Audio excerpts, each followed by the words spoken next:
At my bachelor party, my best man leaned over and said, "Who would have thought a $50 dare would end with you actually wearing a tuxedo?" "What dare?" I asked, setting my glass down. The room went stone cold silent. My four groomsmen suddenly found their drinks fascinating. Tyler started peeling the label off his bottle. Jax looked at his phone like his life depended on it, and Shane wouldn't even look in my direction. He tried to laugh it off and change the subject to the trip we had planned for the morning, but I wasn't moving. Something was broken here, and the way they were avoiding my eyes made my skin crawl. "What $50 dare, Brody?" I asked again, feeling a knot tighten in my chest. The guys exchanged looks like they were silently voting on who had to explain. Finally, Tyler cleared his throat and said Brody was just drunk and talking nonsense. But Brody had only finished half a beer, and I'd known him since primary school. He didn't make up random stories. I stood up, and the fun vibe of the party officially died. Shane finally broke. He'd always been the worst at keeping secrets, and the guilt was written all over his face. He told Brody to just tell me since it was already out there, saying I deserved to know the truth before I walked down that aisle tomorrow. Brody took a long breath and looked me straight in the eye. "Remember the night you met Elena at that beach party 3 years ago?"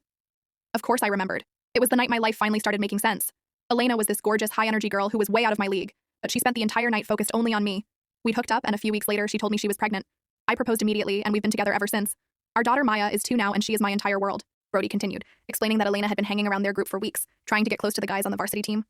I was just the quiet tech support friend who helped them with their projects.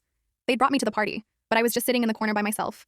Jax had made a joke that Elena was so desperate for attention she'd sleep with anyone, and Tyler put $50 on the table, daring her to go over and get the nerd in the corner to fall for her. The room felt like it was spinning.